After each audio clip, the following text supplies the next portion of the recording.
हरे कृष्णा कृष्णा कृष्णा हरे हरे हरे राम राम राम हरे हरे हरे कृष्ण ಎಲ್ಲರಿಗೂ ಸ್ವಾಗತ ಶ್ರೀಮದ್ ಭಾಗವತಂ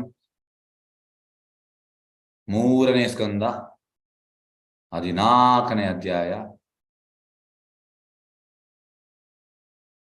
ಶ್ಲೋಕ 19 ಹರೆ ಕೃಷ್ಣ ಯಾಮಾಹುರಾತ್ಮನೋ ಹಿ ಅರ್ಧಂ ಶ್ರೇಯಸ್ಕಾಮಸ್ಯ ಮಾನಿನಿ ಯಸ್ಯಾಂ ಸ್ವ ದೂರಂ ಅದ್ಯಸ್ಯ ಉಮಾಂ ಶರತಿ ವಿಜ್ವರ अनुवाद मत भावार्थ अभय चरणारविंद भक्ति वेदांत स्वामी ಶ್ರೀಲ ಬಹುಪಾದ ಕಿ ಜಯ. ಹೇ ಮಾನಿನಿ, ಪತ್ನಿಯು ಎಷ್ಟು ಸಹಕಾರಿ ಎಂದರೆ ಆಕೆಯನ್ನು ಪುರುಷನ ಅರ್ಧಾಂಗಿ ಎಂದು ಕರೆಯಲಾಗಿದೆ, ಏಕೆಂದರೆ ಅವಳು ಆತನ ಎಲ್ಲ ಪವಿತ್ರ ಕಾರ್ಯಗಳನ್ನು ಹಂಚಿಕೊಳ್ಳುತ್ತಾಳೆ. ಪುರುಷನು ತನ್ನೆಲ್ಲ ಹೊಣೆಗಳನ್ನು ಆಕೆಗೆ ಒಪ್ಪಿಸಿ ಯಾವುದೇ ಆತಂಕವಿಲ್ಲದೆ ಮುಂದುವರಿಯಬಹುದು. ಎಸ್, ಅರ್ಧಾಂಗಿನಿ. ಅರ್ಧಾಂಗಿನಿ ಅಂದ್ರೆ ಪುರುಷ ಮಾಡುವಂತ ಅರ್ಧ ಇದು ಅವಳಿಗೆ ಹೋಗ್ತದೆ, ನಾವು ಮಾಡುವ ಸ್ಪಿರಿಚುವಲ್ ಕ್ರೆಡಿಟ್ ಅರ್ಧಾಂಗಿನಿ. ಹಾಗಾಗಿ ಸಹಕಾರಿಯಾಗಿರ್ಬೇಕಂತೆ ಇಲ್ಲಿ ಹೇಳುವಂಥದ್ದು ಪುರುಷನಿಗೆ. ಹೇಗೆಂದ್ರೆ ಇದಕ್ಕೆ ಎಕ್ಸಾಂಪಲ್ ದೇವತಿಗೆ ಬರ್ತದೆ ಲೇಟೆಸ್ಟ್ ಚಾಪ್ಟರ್ ಅಲ್ಲಿ. ದೇವತಿ ಕರ್ದಮ ಮುನಿಗೆ ಸಹಕಾರಿಯಾಗಿರ್ತಾಳೆ. ಅವಳು ಸ್ವಯಂಭೂ ಮನುದು ಮಗಳು, ರಾಜ. ಆದರೆ ಕರ್ದಮ ಮುನಿ ರಾಜ ಅಲ್ಲ. ಪ್ರಾಕ್ಟಿಕಲ್ ನೋಡೋದಾದ್ರೆ ಈಸ್ ಎ ಭಿಕ್ಷುಗಾದ್ರೆ ಈ ವಾಸ್ ಸ್ಪಿರಿಚುವಲಿ ಎಲಿವೇಟೆಡ್. ಹಾಗೆ ನೀವು ಎಣಿಸಿ, ಒಂದೊಬ್ಬ ತುಂಬಾ ಶ್ರೀಮಂತನ ಮಗಳು ಒಂದು ಭಿಕಾರಿಯೊಟ್ಟಿಗೆ ಇರ್ಲಿಕ್ಕೆ ಆಗ್ತದ? ಎಸ್, ಯಾರಾದ್ರೂ ಇದಕ್ಕೆ ಎಂತ ಹೇಳ್ತೀರಿ? ಒಂದು ನಿಮಿಷ. ತುಂಬಾ ಶ್ರೀಮಂತನ ಮಗಳು ಭಿಕಾರಿಯೊಟ್ಟಿಗೆ ಮದುವೆ ಆಗಿ ಇರ್ಲಿಕ್ಕೆ ಆಗ್ತದ? ಎಸ್, ಅನ್ಮ್ಯೂಟ್ ಮಾಡಿದ್ದೇನೆ, ಹೇಳ್ಬೋದು. ಈ ಕಲಿಯುಗದಲ್ಲಿ ಸಾಧ್ಯ ಇಲ್ಲ. ಆಗೋದಿಲ್ಲ ಪ್ರಭುಜಿ, ಆಗುವುದಿಲ್ಲ. ಎಸ್, ಯಾರು ಆಗ್ತದೆ ಅಂತ ಯಾರಾದ್ರೂ ಹೇಳ್ತೀರಾ? ಆಗುತ್ತದೆ ಅಂತ ಯಾರಾದ್ರೂ ಹೇಳುವವರಿದ್ದೀರಾ? ಆಗುತ್ತದೆ. ಅನ್ಮ್ಯೂಟ್ ಮಾಡಿದ್ದೇನೆ, ಯಾರಿಗಾದ್ರೂ ಆಗುತ್ತದೆ? ಇಲ್ಲ ಗುರುಜಿ, ಇಲ್ಲ. ಇಲ್ಲ, ಓಕೆ, ಆಗುವುದಿಲ್ಲ.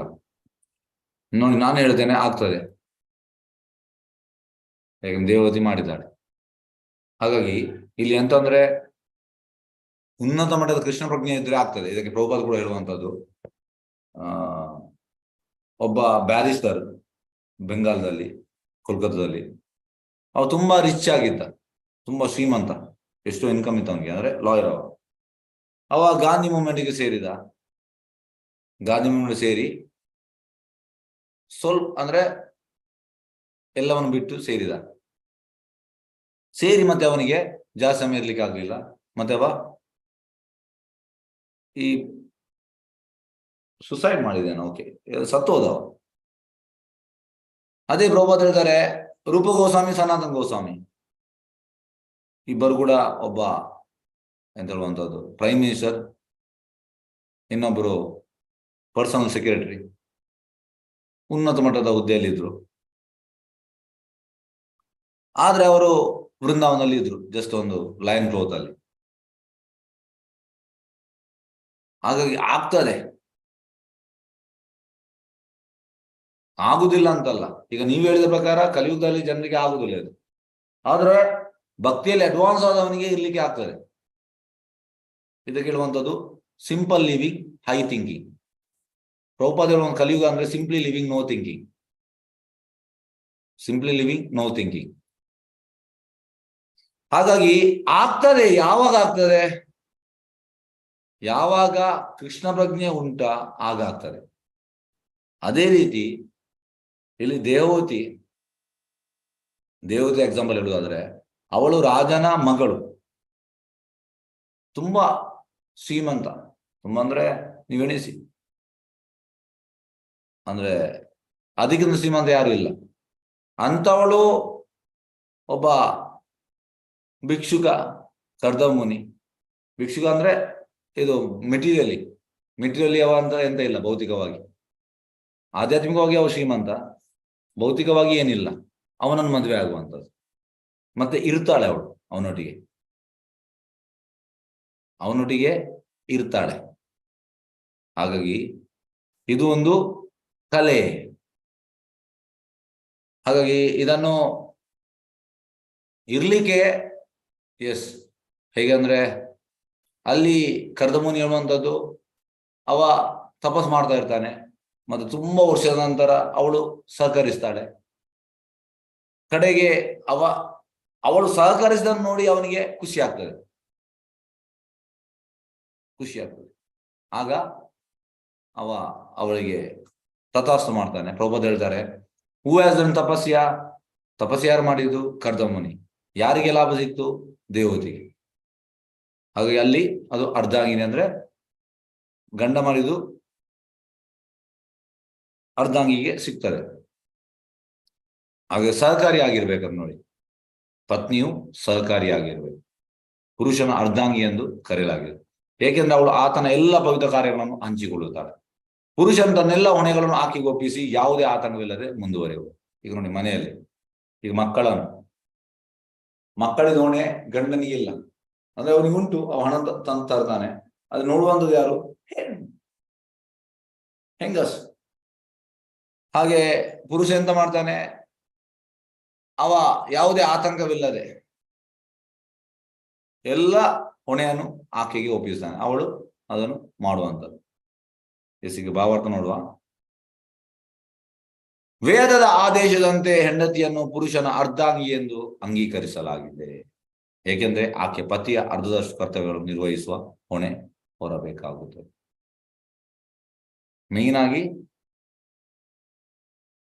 ಮೇಯ್ನ್ ಆಗಿ ಎಂತ ಕರ್ತವ್ಯ ಯಾರು ಹೇಳ್ತೀರಿ? ಹೆಂಗಸಿಗೆ ಮೇಯ್ನ್ ಆದ ಕರ್ತವ್ಯ ಅಂತ ಯಾರು ಹೇಳ್ತಾರೆ? ಹ್ಯಾಂಡ್ ರೈಸ್ ಮಾಡಿ. ಎಲ್ಲರೂ ಮಾತಾಡ್ತಾರೆ. ಹರೇ ಕೃಷ್ಣ.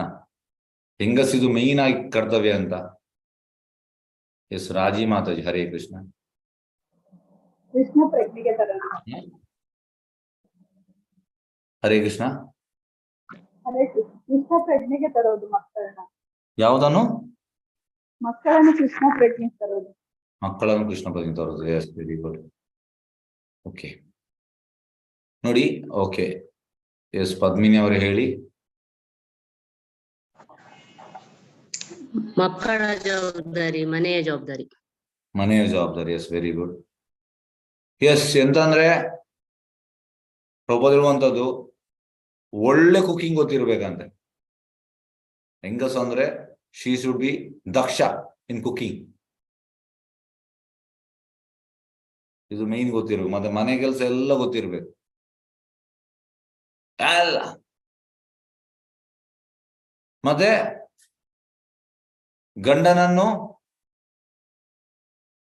ಗಂಡನಿಗೆ ಮತ್ತೆ ಮಕ್ಕಳಿಗೆ ನೋಡುವಂತ ಜವಾಬ್ದಾರಿ ಅವಳು, ಮನೆಯನ್ನು ನೋಡುವಂತ ಜವಾಬ್ದಾರಿ. ಹಾಗಾಗಿ ಈಗ ಕಲಿಯುಗದಲ್ಲಿ ಇದು ಇಲ್ಲ. ಹೇಗೆ ಅಂದ್ರೆ ಟೋಟಲಿ ನಾವು ಎಂತ ಮಾಡ್ತಾ ಇದ್ದೇವೆ, ಈ ಸೋಕಾಲ್ಡ್ ಎಜುಕೇಶನ್ ಹೆಸರಲ್ಲಿ ಇದೆಲ್ಲ ಮಾಡ್ತಾ ಇಲ್ಲ. ಪ್ರಭುಪಾದ ಹೇಳುವಂಥದ್ದು ಯಶೋದೆ ಈ ಬಟರ್ ಅನ್ನು ಚರ್ನ್ ಮಾಡ್ತಾ ಇದ್ರು, ಮತ್ತೆ ಬಟರ್ ಮಿಲ್ಕ್ ಇದೆಲ್ಲ ಮತ್ತೆ ದೊಡ್ಡ ದೊಡ್ಡ ಇದು ಉಂಟಲ್ಲ, ಅದೆಲ್ಲ ಎಕ್ಸಸೈಸ್ ಅಂತ, ಒಳ್ಳೆ ಎಕ್ಸಸೈಸ್. ಈಗ ಎಂತಂದ್ರೆ ಜನರು ಇದಕ್ಕೆ ಹೋಗುವಂತ, ಎಲ್ಲಿಗೆ? ಜಿಮ್ಮಿಗೆ ಹೋಗ್ತಾರೆ ಹೆಂಗಸರು, ಫಿಟ್ ಆಗಿರ್ಲಿಕ್ಕೆ. ಆಕ್ಚುಲಿ ಮನೆ ಕೆಲಸ ಒಳ್ಳೆ ಮಾಡಿದ್ರೆ ನಾವು ಫಿಟ್ ಆಗಿರ್ತೇವೆ. ಹಾಗೆ ಜನರಿಗೆ ಕಲಿಸಿಲ್ಲ, ತಂದೆ ತಾಯಿ ಮನೆ ಕೆಲಸ ಕಲಿಸಿಲ್ಲ, ಹಾಗಾಗಿ ಈ ರೀತಿ ಎಲ್ಲ ಮಾಡ್ತಾರೆ. ಎಸ್, ಹೊರಬೇಕಾಗ್ತದೆ. ಸಂಸಾರಸ್ಥನು ಪಂಚಯಜ್ಞಗಳೆಂಬ 5 ಬಗೆಯ ಯಜ್ಞಗಳನ್ನು ಆಚರಿಸುವ ಹೊಣೆ ಹೊತ್ತಿದ್ದಾನೆ. ಇದು ಆತ ತನ್ನ ಬದುಕಿನಲ್ಲಿ ಅನಿವಾರ್ಯವಾಗಿ ಬಂದೊದಗುವ ಪಾಪಫಲಗಳಿಂದ ಬಿಡುಗಡೆ ಪಡೆಯುವ ಉದ್ದೇಶ ಉಳ್ಳದಾಗಿರುತ್ತದೆ.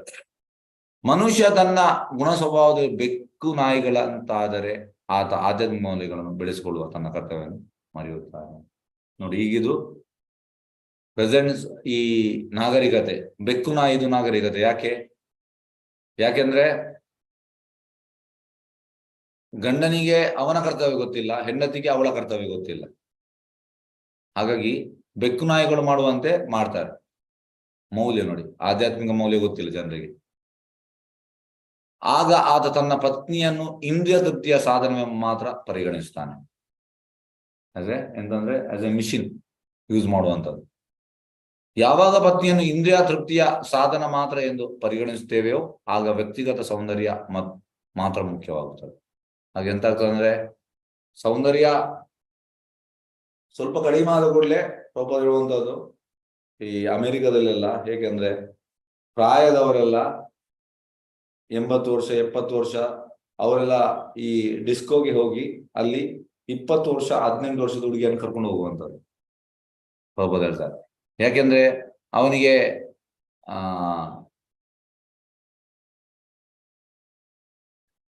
ಇಲ್ಲಿ ನೋಡಿ ಎಂತ ಹೇಳುವಂಥದ್ದು, ಆಗ ವ್ಯಕ್ತಿಗತ ಸೌಂದರ್ಯ ಮಾತ್ರ ಮುಖ್ಯವಾಗ್ತದೆ. ಅಂದ್ರೆ ಅವನಿಗೆ ಅವನ ಹೆಂಡತಿಯ ಸೌಂದರ್ಯ ಅವನಿಗೆ ಅದರಲ್ಲಿ ಖುಷಿ ಇಲ್ಲ. ಹಾಗಾಗಿ ಅದು ಬಾಡಿಲಿ ಸೌಂದರ್ಯ. ಹಾಗಾಗಿ ವ್ಯಕ್ತಿಗತ ಸೌಂದರ್ಯ ಮಾತ್ರ ಮುಖ್ಯವಾಗುತ್ತದೆ. ಹೀಗಾಗಿ ಇಂದ್ರಿಯ ಭೋಗಾಸಕ್ತಿ ಭಂಗಗೊಂಡ ಅನಂತರ ವೈಮನಸ್ಯ ಅಥವಾ ವಿಚ್ಛೇದನ ಉಂಟಾಗ್ತದೆ ನೋಡಿ. ಡೈವರ್ಸ್, ವಿಚ್ಛೇದನ ಅಂದ್ರೆ ಡೈವರ್ಸ್. ಹಾಗೆ ಯಾಕೆ ಆಗುವಂಥದ್ದು? ಇದೊಂದು ಸಣ್ಣ ಒಂದು ಎಕ್ಸಾಂಪಲ್ ಹೇಳ್ತೇನೆ. ಇದು ನಿಜವಾದ ಘಟನೆ. ಇದು ಒಬ್ಬ ತುಂಬಾ ಶ್ರೀಮಂತ, ಅವನಿಗೆ ಈಸ್ 55. ಅವನಿಗೆ ಒಂದು ಆಕ್ಟರ್, ಶಿ ವಾಸ್ 20 years. ನೋಡಿ ಗ್ಯಾಪ್ ನೋಡಿ, 55 ವರ್ಷ ಮತ್ತೆ 20 ವರ್ಷ, ತುಂಬಾ ಗ್ಯಾಪ್. ಹಾಗಾಗಿ ಅವನಿಗೆ ಅವಳ ಮೇಲೆ ಇಚ್ಛೆ ಆಗ್ತದೆ. ತುಂಬಾ ಶ್ರೀಮಂತ ಇವ, ಅವಳು ಇವನ ಮೇಲೆ ಇಚ್ಛೆ ಪಡುವುದು ಯಾಕೆಂದ್ರೆ ಇವನ ಹತ್ರ ತುಂಬಾ ಹಣ ಉಂಟು. ಲಾಸ್ಟ್ಗೆ ಇವನಿಗೆ ತುಂಬಾ ಪೀಸ್ಫುಲ್ ಒಂದು ವೈಫ್ ಕೂಡ ಇದ್ದಾಳೆ. ಅಂದ್ರೆ ಅವಳಿಗೆ ಹೇಳ್ತಾನೆ, ನಾನು ಅವಳನ್ನು ಮದ್ವೆ ಆಗ್ತಾ ಇದ್ದೇನೆ, ನಿನ್ಗೆ ಇಲ್ಲಿ ಇರಬೇಕಿದ್ರೆ ಇರ್ಬೋದು, ಎಲ್ಲ ಹೋಗ್ಬೋದು ಅಂತ ಹೇಳ್ತಾನೆ. ಕಡೆಗೆ ಮದ್ವೆ ಆಗ್ತಾನೆ. ಮದ್ವೆ ಆದ ಮೇಲೆ ಅವನಿಗೆ ಸಿಟ್ಟು ಬರ್ತದೆ. ಯಾಕೆಂದ್ರೆ ಫಿಲ್ಮ್ ಸ್ಟಾರ್ಸ್ ಅಂದ್ರೆ ಹಾಗೆ, ಇವತ್ತು ಒಬ್ಬನೊಟ್ಟಿಗೆ ಇರ್ತಾನೆ, ಮತ್ತೊಬ್ಬ ಈ ರೀತಿ.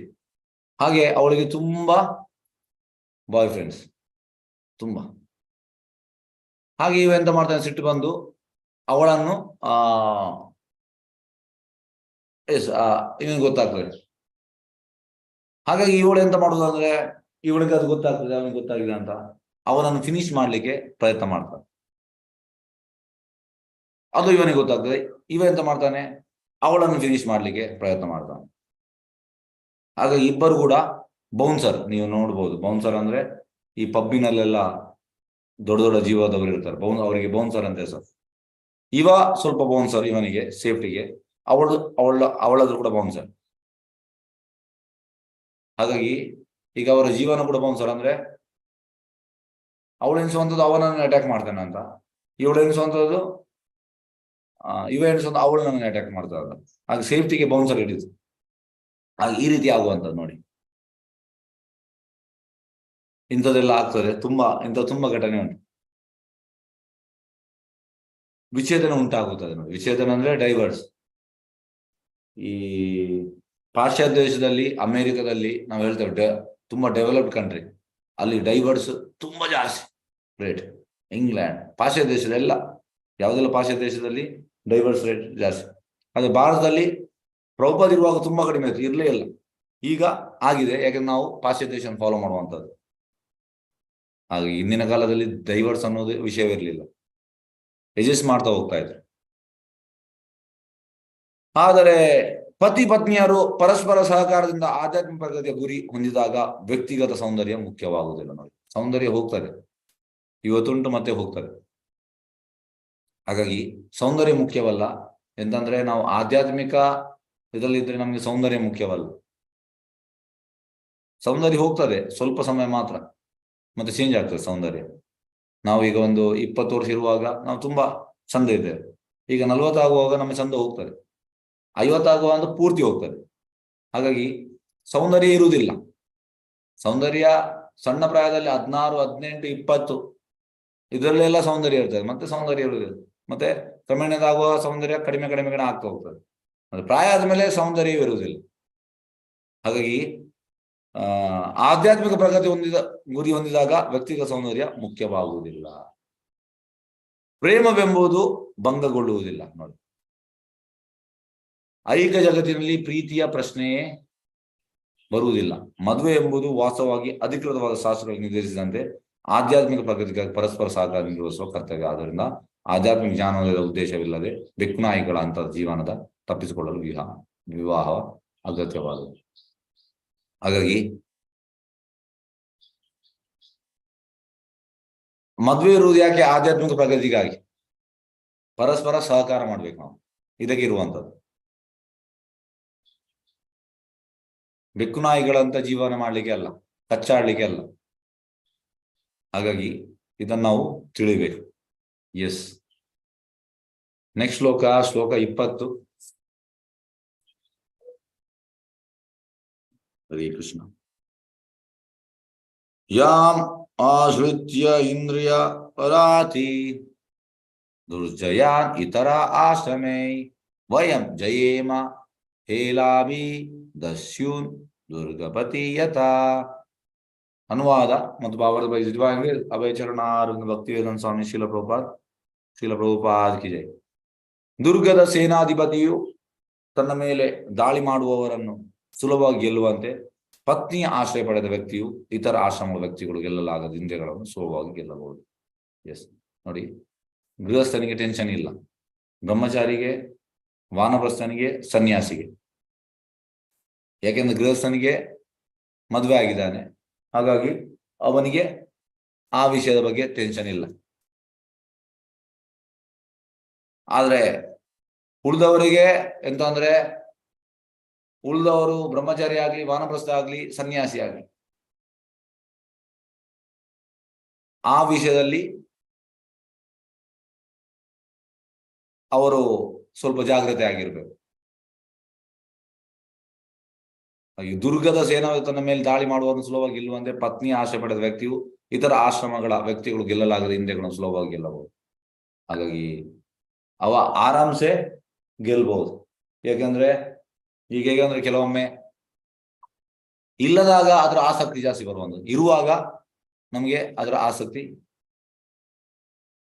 ಹೇಗಂದ್ರೆ ಬ್ರಹ್ಮಚಾರಿ ಆಗ್ಲಿ, ವಾನಪ್ರಸ್ಥ ಸನ್ಯಾಸಿ ಆಗ್ಲಿ, ಅವರು ಅದರಿಂದ ದೂರ ಇರಬೇಕು, ಸೆಕ್ಸ್ ಇಂದ.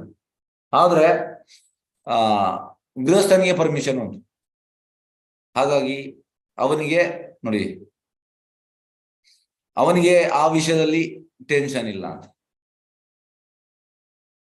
ಇತರ ಆಶ್ರಮಗಳ ವ್ಯಕ್ತಿಗಳು ಗೆಲ್ಲಲಾಗದ ಇಂದ್ರಿಯಗಳನ್ನು ಸುಲಭವಾಗಿ ಅವು ಗೆಲ್ಲಬಹುದು ಆರಾಮ್ಸೆ. ಎಸ್, ಈಗ ಭಾವಾರ್ಥ ನೋಡುವ. ಮಾನವ ಸಮಾಜ 4 ಆಶ್ರಮಗಳ ವಿದ್ಯಾರ್ಥಿ ಅಥವಾ ಬ್ರಹ್ಮಚಾರಿ. ಫಸ್ಟ್ ಇದು ಬ್ರಹ್ಮಚಾರಿ, ಸೆಕೆಂಡ್ ಇದು ಸಂಸಾರ ಗೃಹಸ್ಥ, ಮೂರನೇದು ನಿವೃತ್ತ ಅಥವಾ ವಾನಪ್ರಸ್ಥ ಹಾಗೂ ಸನ್ಯಾಸಿ. ಇವರುಗಳಲ್ಲಿ ಸಂಸಾರಸನು ಹೆಚ್ಚು ಸುರಕ್ಷಿತನಾಗಿರುತ್ತಾನೆ. ದೈಹಿಕ ಇಂದ್ರಿಯಗಳನ್ನು ಈ ದೇವೆಂಬ ಕೋಟೆಯ ಮೇಲೆ ದಾಳಿ ಮಾಡುವ ದಾಳಿಕೋರರೆಂದು ಭಾವಿಸಲಾಗಿದೆ. ಹಾಗೆ ಯಾಕೆಂದ್ರೆ ಇದನ್ನು ಯಾಕೆ ಹೇಳ್ತೇವೆ ಅಂದ್ರೆ, ಇದಕ್ಕೆ ಒಂದು ಎಕ್ಸಾಂಪಲ್ ಕೊಡ್ಬೋದು. ಇದು ಅಕ್ಬರ್ ಮತ್ತೆ ಬೀರ್ಬಲ್. ಹಾಗೆ ಒಮ್ಮೆ ಅಕ್ಬರ್ ಹೇಳುವಂಥದ್ದು ಬೀರ್ಬಲ್ ನಂತರ, ಸಾಯುವಾಗ ವ್ಯಕ್ತಿಯ ಸ್ಮರಣೆ ಯಾವುದಿರ್ತದೆ? ಅದಕ್ಕೆ ಬೀರ್ಬಲ್ ತುಂಬಾ ಇಂಟೆಲಿಜೆಂಟ್. ಅವ ಹೇಳ್ತಾನೆ, ಯಾರಾದ್ರೂ ಸಾಯುವವರಿದ್ರೆ ಜಸ್ಟ್ ನೋಡಿ ಬಾ ಅಂತ ಹೇಳ್ತಾನೆ. ಹಾಗೆ ಅಕ್ಬರ್ ಹೋಗ್ತಾನೆ, ಹೋಗಿ ನೋಡ್ತಾನೆ. ನೋಡುವಾಗ ಒಬ್ಬ ತುಂಬಾ ಪ್ರಾಯದವ ಸಾಯುವ ಸ್ಟೇಜಲ್ಲಿ ಇರ್ತಾನೆ. ಹಾಗೆ ಇವ ಬಂದು ಹೇಳ್ತಾನೆ, ಎಸ್, ಒಬ್ಬ ಸಾಯುವ ಸ್ಟೇಜಲ್ಲಿ ಇದ್ದಾನೆ ಅಂತ ಹೇಳ್ತಾನೆ. ಅದಕ್ಕೆ ಅವ ಹೇಳ್ತಾನೆ, ಹೋಗಿ ನಿನ್ನ ಮಗಳನ್ನು ಹಿಡ್ಕೊಂಡು ಬಾ ಅಂತ ಹೇಳ್ತಾನೆ. ಹಾಗೆ ಇವ ಮಗಳನ್ನ ಹಿಡ್ಕೊಂಡು ಹೋಗ್ತಾನೆ ಅಲ್ಲಿಗೆ, ಬೀರ್ಬಲ್ ಕೂಡ ಬರ್ತಾನೆ. ಆಗ ಅವ ಸಾಯುವವ ತುಂಬಾ ಪ್ರಾಯ ಆಗಿದೆ ಅವನಿಗೆ, ಈಸ್ 85+. ಆದ್ರೆ ಇಬ್ಬರನ್ನು ನೋಡುದಿಲ್ಲ, ಅಕ್ಬರನ್ನು ನೋಡುದಿಲ್ಲ, ಬೀರ್ಬಲ್ ನೋಡುದಿಲ್ಲ, ಅವ ನೋಡುವಂಥದ್ದು ಆ ಹುಡುಗಿಯನ್ನು ನೋಡುವಂಥದ್ದು, ಆಲ್ಮೋಸ್ಟ್ ಸಾಯಿಸ್ತಿದೆ. ಹಾಗಾಗಿ ಇದು ಎಂತ ಹೇಳುವಂಥದ್ದು, ತುಂಬಾ ಸುಲಭದಲ್ಲಿ ಹೋಗುವುದಿಲ್ಲ, ಅದು ತುಂಬಾ ಕಷ್ಟ ಅದರಿಂದ ಆಚೆ ಬರ್ಲಿಕ್ಕೆ. ಹಾಗೆ ಸಂಸಾರಾಸನ ಹೆಚ್ಚು ಸುರಕ್ಷಿತ ಆಗಿದೆ. ದೈಹಿಕನಿಗೆ ದೇವಮ್ಮ ಕೋಟೆ ಮೇಲೆ ದಾಳಿ ಮಾಡುವ ದಾಳಿಕಾರರು ಎಂದು ಭಾವಿಸಾಗೆ, ಪತ್ನಿ ದೇವಮ್ಮ ದುರ್ಗಾ ಸೇನಾಧಿಪತಿ ಆಗಿದ್ದು, ಯಾವಾಗ ಇಂದ್ರಿಯಗಳು ದಾಳಿ ಮಾಡುತ್ತವೋ ಆಗ ಅವುಗಳಿಂದ ಈ ದೇಹ ನಾಶವಾಗದಂತೆ ರಕ್ಷಿಸುತ್ತಾಳೆ. ಲೈಂಗಿಕ ಬಯಕೆಯು ಪ್ರತಿಯೊಬ್ಬನಿಗೂ ಅಗತ್ಯವಾದದ್ದು, ಆದರೆ ಯಾರು ಪತ್ನಿಯನ್ನು ಹೊಂದಿರ್ತಾನೋ ಆತ ಇಂದ್ರಿಯವೆಂಬ ಶತ್ರುಗಳ ಆಗದಿಂದ ಪಾರಾಗುತ್ತಾನೆ.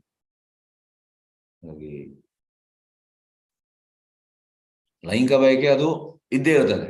ಹಾಗಾಗಿ ಗೃಹಸ್ಥನಿಗೆ ಎಂತ ಅವ ಪಾರಾಗುತ್ತಾನೆ ಅದರಿಂದ, ಯಾಕಂದ್ರೆ ಅವನಿಗೆ ಪತ್ನಿ ಉಂಟು.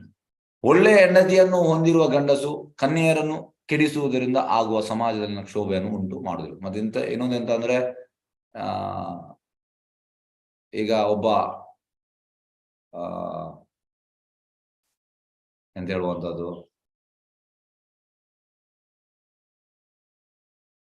ಒಳ್ಳೆಯ ಗಂಡಸು ಅಂದ್ರೆ ಅವ ಹೆಂಡತಿಯೊಟ್ಟಿಗೆ ಮಾತ್ರ ಅಂತವ, ಅಂದ್ರೆ ಈ should be train for that. ಆಗಿದ್ರೆ ಈ ಕನ್ಯೆ ಅಂದ್ರೆ ಮದುವೆ ಆಗದವರನ್ನು ಕೆಡಿಸುವುದಿಲ್ಲ ಅಂತ. ಕನ್ಯೆಯರನ್ನು ಕೆಡಿಸುವುದರಿಂದ ಆಗುವ ಸಮಾಜದ ಕ್ಷೋಭೆಯನ್ನು ಉಂಟು ಮಾಡುವುದಿಲ್ಲ. ಹಾಗಾಗಿ ತರಬೇತಿ ಪಡೆದ ಬ್ರಹ್ಮಚಾರಿ, ವಾನಪ್ರಸ್ಥ ಅಥವಾ ಸನ್ಯಾಸಿಯಾಗಿಲ್ಲದ ಗಂಡಸು, ಸ್ಥಿರವಾದ ಹೆಂಡತಿ ಇಲ್ಲದಿದ್ದರೆ ವ್ಯಭಿಚಾರಿಯಾಗಿ ಸಮಾಜ ಕಂಟಕ ಆಗ್ತಾನೆ. ಸ್ಥಿರವಾದ ಹೆಂಡತಿ ಇಲ್ಲದಿರುವ ವ್ಯಭಿಚಾರಿ ಆಗ್ತಾನೆ ಗೃಹಸ್ಥ. ತರಬೇತಿ ಪಡೆದ ಬ್ರಹ್ಮಚಾರಿ, ವಾನಪ್ರಸ್ಥ ಹಾಗೂ ಸನ್ಯಾಸಿ ಆಗಿಲ್ಲದ ಗಂಡಸು, ಸ್ಥಿರವಾದ ಹೆಂಡತಿ ಇಲ್ಲದಿದ್ದರೆ ವ್ಯಭಿಚಾರಿಯಾಗಿ ಸಮಾಜ ಕಂಟಕ. ಪರಿಣತ ಗುರುವಿನಿಂದ ಬ್ರಹ್ಮಚಾರಿಯು ಕಟ್ಟುನಿಟ್ಟಾದ ವ್ಯವಸ್ಥಿತ ತರಬೇತಿ ಪಡೆಯದಿದ್ದರೆ, ಹಾಗೆ ಆತ ವಿದ್ಯೆಯ ವಿದ್ಯಾರ್ಥಿ ಆಗಿಲ್ಲದಿದ್ದರೆ ಬ್ರಹ್ಮಚಾರಿ ಎಂದು ಕರೆಸಿಕೊಳ್ಳುವವನು ಬಹು ಸುಲಭವಾಗಿ ಲೈಂಗಾಸಕ್ತಿಯ ಬಯಕೆಗೆ ಬಲಿಯಾಗಿ ಬಿಡುತ್ತಾನೆ. ಹಾಗಾಗಿ ಒಳ್ಳೆ brahmachari will become a good grihastha. If is a good brahmachari then you will become good grihastha. ವಿಶ್ವಾಮಿತ್ರನಂತ ಮಹಾಯೋಗಿಗಳೇ ಪತನ ಹೊಂದಿದಂತ ಅನೇಕ ಉದಾಹರಣೆಗಳಿವೆ. ವಿಶ್ವಾಮಿತ್ರರೇ ಪತನ ಹೊಂದಿದ್ದಾರೆ, ಆದರೆ ಗೃಹಸ್ಥನಾದವನು ಮಾತ್ರ ವಿಧೇಯ ಹೆಂಡತಿಯಿಂದಾಗಿ ಸುರಕ್ಷಿತನಾಗಿರುತ್ತಾನೆ. ಹಾಗಾಗಿ ಬ್ರಹ್ಮಚಾರಿಗೆ, ವಾನಪ್ರಸ್ಥನಿಗೆ, ಸನ್ಯಾಸಿಗೆ, ಅವರಿಗೆ ಈ ವಿಷಯದ ಕೃಷ್ಣ ಪ್ರಜ್ಞೆ ಅಂದ್ರೆ ಅದರಿಂದ ಆಚೆ ಬರ್ಬೋದು, ಇಲ್ಲದ್ರೆ ತುಂಬಾ ಕಷ್ಟ. ಆದ್ರೆ ಗೃಹಸ್ಥನಿಗೆ ಅವ, ಯಾಕೆಂದ್ರೆ ಆಲ್ರೆಡಿ ಅವನಿಗೆ ಹೆಂಡತಿದ್ದ ಕಾರಣ ಅವ ಸುರಕ್ಷಿತನಾಗಿರುತ್ತಾನೆ. ಲೈಂಗಿಕ ಜೀವನವು ಐಕ ಬಂಧನಕ್ಕೆ ಕಾರಣ, ಆದ್ದರಿಂದ ಉಳಿದ 3 ಆಶ್ರಮಗಳಲ್ಲಿ ಅದು ನಿಷೇಧಿತವಾಗಿತ್ತು. 3ರಲ್ಲಿ ನಿಷೇಧಿತ: ಬ್ರಹ್ಮಚಾರಿ, ವಾನಪ್ರಸ್ಥ, ಸನ್ಯಾಸಿಯಲ್ಲಿ. ಗೃಹಸ್ಥಾಶ್ರಮದಲ್ಲಿ ಮಾತ್ರ ಅದಕ್ಕೆ ಅನುಮತಿ ನೀಡಲಾಗಿದೆ. ಗೃಹಸ್ಥಾಶ್ರಮದ ಅವನಿಗೆ ಅದನ್ನು ಮಾಡಬಹುದು. ಶ್ರೇಷ್ಠರಾದ ಬ್ರಹ್ಮಚಾರಿಗಳನ್ನು, ವಾನಪ್ರಸ್ಥವನ್ನು ಹಾಗೂ ಸನ್ಯಾಸಿಗಳನ್ನು ಈ ಸಮಾಜಕ್ಕೆ ನೀಡುವ ಹೊಣೆ ಗೃಹಸ್ಥನಿಗಿರುತ್ತೆ. ಹಾಗಾಗಿ ಗೃಹಸ್ಥನಿಗೆ ತುಂಬಾ ಜವಾಬ್ದಾರಿ. ಪ್ರಭಾವ ಇರುವಂತದ್ದು ಈ ಶುಡ್ ಗೃಹಸ್ಥನಿಗೆ, ಯಾಕಂದ್ರೆ ಒಳ್ಳೆ ಬ್ರಹ್ಮಚಾರಿ ಒಳ್ಳೆ ಗೃಹಸ್ಥನ ಆಗ್ತಾನೆ, ಒಳ್ಳೆ ಗೃಹಸ್ಥ ನೆಕ್ಸ್ಟ್ ಒಳ್ಳೆ ವಾನಪ್ರಸ್ಥ ಆಗ್ತಾನೆ, ಒಳ್ಳೆ ವಾನಪ್ರಸ್ಥ ನೆಕ್ಸ್ಟ್ ಒಳ್ಳೆ ಸನ್ಯಾಸಿ ಆಗ್ತಾನೆ. ಮತ್ತೆ ಪ್ರಭಾವ ಇರುವಂತದ್ದು ಗೃಹಸ್ಥನ ಜವಾಬ್ದಾರಿ ಅಂತ ಅಂದ್ರೆ ಈ 3 ಬ್ರಹ್ಮಚಾರಿ, ವಾನಪ್ರಸ್ಥ ಮತ್ತು ಸನ್ಯಾಸಿ ಇವರನ್ನು ನೋಡುವಂತ ಜವಾಬ್ದಾರಿ ಕೂಡ ಗೃಹಸ್ಥನ. ಹಾಗಾಗಿ ಅವನಿಗೆ ಅದೊಂದು ಪರ್ಮಿಷನ್ ಕೊಟ್ಟಿದ್ದಾರೆ. ಖಾಲಿ ಪರ್ಮಿಷನ್ ಮಾತ್ರ ಅಲ್ಲ, ಅವನಿಗೆ ಉಳಿದದೆಲ್ಲ ಕೂಡ. ಯಾಕೆಂದ್ರೆ ಬ್ರಹ್ಮಚಾರಿ ಇಸ್ ನಾಟ್ ಅರ್ನಿಂಗ್, ವಾನಪ್ರಸ್ಥ ಇಸ್ ನಾಟ್ ಅರ್ನಿಂಗ್, ಸನ್ಯಾಸಿ ಇಸ್ ನಾಟ್ ಅರ್ನಿಂಗ್, ಗೃಹಸ್ಥ ಇಸ್ ಅರ್ನಿಂಗ್. ಹಾಗಾಗಿ ಅವನಿಗೆ ಅದು ಕೂಡ ನೋಡುವಂಥದ್ದು. ಹಾಗಾಗಿ ಅವನಿಗೆ ಒಳ್ಳೆ ಗೃಹಸ್ಥ ಆದ್ರೆ ಅವ ಫಸ್ಟಿಗೆ ಒಳ್ಳೆ ಬ್ರಹ್ಮಚಾರಿ ಆದ್ರೆ ಒಳ್ಳೆ ಗೃಹಸ್ಥ ಆಗ್ತಾನೆ, ಮತ್ತೆ ಒಳ್ಳೆ ವಾನಪ್ರಸ್ಥ ಆಗ್ತಾನೆ, ಮತ್ತೆ ಒಳ್ಳೆ ಸನ್ಯಾಸಿಯಾಗಿ ಸಮಾಜಕ್ಕೆ ಒಂದು ಎಂತ ಹೇಳುವಂಥದ್ದು ಒಂದು ಕೊಡುಗೆ ಕೊಡ್ತಾನೆ. ಯಾರು? ಒಳ್ಳೆ ಗೃಹಸ್ಥ. ಎಸ್, ಹರೇ ಕೃಷ್ಣ. ಪ್ರಶ್ನೆಯಲ್ಲಿ ಕೇಳಬಹುದು.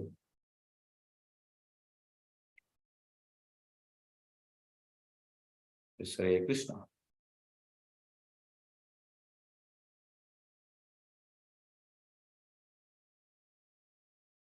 ಎಸ್, ಹರೇ ಕೃಷ್ಣ. ಯಾವ್ದು ಪ್ರಶ್ನೆಯಲ್ಲಿ ಕೇಳಬಹುದು.